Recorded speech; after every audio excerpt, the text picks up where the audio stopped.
శ్రీనివాసరెడ్డి గారు చెప్పండి, నిన్న జరిగిన సిద్ధం సభ ఎలాంటి సందేశాన్ని ఇచ్చింది? మూడు పార్టీలు కలిసిన పెద్ద సున్నానే అనడం కానీ, అలాగే అనేక రకాల తాను హామీలన్నీ అమలు చేసిన వైనం, పొత్తుల కోసం చంద్రబాబు పాకులాడుతున్న తీరు, తాను జనంతోటే పొత్తు కలిగి ఉన్నానని, జనమే నాకు స్టార్ క్యాంపెయినర్లని జగన్ గారు చెప్పిన వైనం, వీటన్నిటి మీద మీ విశ్లేషణ ఏమిటి? అద్భుతంగా జరిగే కేఎస్ఆర్ గారు, సిద్ధం మహాసభ నిన్న మేదరమెట్లో చాలా బ్రహ్మాండంగా జరిగింది. సుమారు 15 లక్షల మంది హాజరైనట్లు ఇంటెలిజెన్స్ వర్గాల యొక్క సమాచారం. దీని మేరకు ఖచ్చితంగా జగన్మోహన్ రెడ్డి గారు ఒక స్ఫూర్తినిచ్చే ప్రసంగాన్ని తన కార్యకర్తలకు కానీ అక్కడ వచ్చిన ప్రజలకు కానీ చెప్పడం జరిగింది. ముఖ్యంగా ఆయన మేనిఫెస్టోని ఏ విధంగా 99% అమలు చేశారు. కొన్ని పార్టీలు, తెలుగుదేశం పార్టీ గతంలో మేనిఫెస్టోని వెబ్సైట్ నుంచి కూడా పక్కకు పెట్టేసే కార్యక్రమం, వాళ్ళ మేనిఫెస్టోని కూడా సభకు తీసుకొచ్చి ఎన్ని హామీలు అమలు చేశాడో చంద్రబాబు నాయుడు ధైర్యంగా చెప్పగలడా? ఈరోజు జగన్మోహన్ రెడ్డి గారు, వైఎస్ఆర్ కాంగ్రెస్ పార్టీ నాయకులు మేము ధైర్యంగా ప్రతి ఇంటికి కూడా ఇది చేశాము, న్యాయం చేశామని చెప్పగలిగే ధైర్యం మాకుంది, చేశాం కూడా. ఈరోజు స్పష్టంగా ప్రతి కుటుంబానికి దాదాపు 85% కుటుంబాలకి ఈ రాష్ట్రంలో మేలు జరిగే కార్యక్రమం జరిగింది. దీన్ని ఆయన వివరించారు, చెప్పారు. ఖచ్చితంగా మేము చెప్పింది చేసేవాళ్ళం. మేము ఏదైనా సరే చేసేదే చెప్తాము, చెప్పిందే చేస్తాం. ఈ 2 మాటలు కూడా ఖచ్చితంగా ఈ వివాదాన్ని ప్రజల్లోకి తీసుకువెళ్లే కార్యక్రమం చేయమని ఆయన అందరినీ కూడా విజ్ఞప్తి చేయడం జరిగింది. అదే విధంగా ఆయన ఈ పొత్తుల గురించి ఈరోజు ఏదైతే బీజేపీ, జనసేన, టీడీపీ ఒక అనైతిక పొత్తు, ఈరోజు గతంలో 2014లో పొత్తులు పెట్టుకున్నారు. ఆ రోజు ఏం చేశారు రాష్ట్రానికి? ఈ రోజు నిజంగా ఈ పొత్తుల వలన కేవలం చంద్రబాబు నాయుడు లాభపడతాడు. ఆయన జైలుకి వెళ్లకుండా, లేదా ఆయన కేసుల్ని మళ్ళీ తిరిగి కోర్టుల్లో విచారణ జరపకుండా ఆపివేసుకోవడానికి చంద్రబాబు నాయుడు ఈ రోజు ఒక చీకటి ఒప్పందంతో పోయాడు తప్ప ఆయనకి కానీ ఈ రాష్ట్రానికి మాత్రం న్యాయం జరిగే కార్యక్రమం ఏమీ లేదు.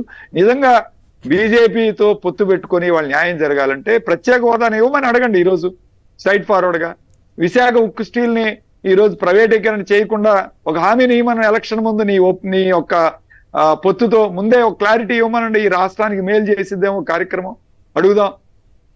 అదేవిధంగా అమిత్ షా గారు హైదరాబాదు మొన్న తెలంగాణ ఎన్నికలప్పుడు ఒక మాట అన్నారు, మైనార్టీ ముస్లిం సోదరులకి 4% రిజర్వేషన్ మేము తీసేస్తాం మేము కనుక ఈ రాష్ట్రాల్లో, తెలుగు రాష్ట్రాల్లో అధికారంలోకి వస్తే అని ఒక మాట చెప్పారు.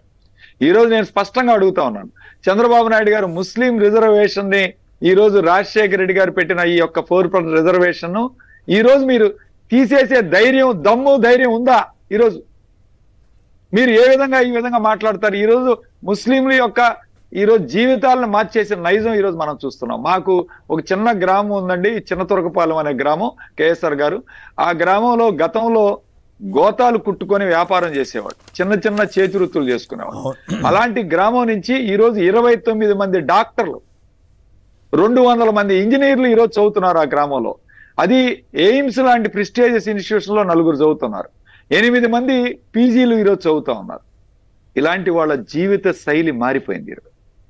వాళ్ళ యొక్క ఆలోచన సరళి మారింది. వాళ్ళు చదువు వైపు దృష్టి మలుస్తున్నారు, ఎడ్యుకేషన్ వైపు దృష్టి మలుస్తున్నారు. అట్లనే ఈరోజు వాళ్ళ యొక్క జీవిత శైలి మారిన నేపథ్యంలో ఈరోజు అమిత్ షా గారు ఇలాంటి స్టేట్మెంట్ ఈరోజు హైదరాబాద్ వచ్చినప్పుడు ఇచ్చారు. గతంలో తెలంగాణ ఎన్నికలప్పుడు తెలుగు రాష్ట్రాలు అని చెప్పాడు, ఆ రోజు కూడా తెలుగు రాష్ట్రాల్లో. కాబట్టి ఇలాంటివి ఈ రోజు మన రాష్ట్రానికి, ముఖ్యంగా ప్రజలకి నష్టం చేసే కార్యక్రమాలు అనేకం ఉన్నాయి.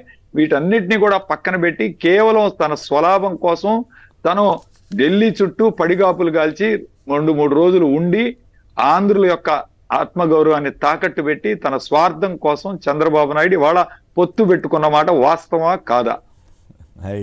పవన్ కళ్యాణ్ అందుకే పొత్తులు, వారికి పొత్తులు, మాకు ప్రజలు అని జగన్ గారు అంటున్నారా? జగన్ గారు అన్నారు, పైన దేవుణ్ణి నమ్ముకున్నాను, కింద ప్రజలు నమ్ముకున్నాను, ప్రజలకు మేలు చేశాను, మీకు మేలు జరిగితేనే ఓటేయండి అన్న ఎవరైనా ముఖ్యమంత్రిని గతంలో మనం చూసామా? మీకు, మీ కుటుంబానికి మేలు జరిగితేనే ఓటేయండి అన్న వ్యక్తి జగన్మోహన్ రెడ్డి గారు.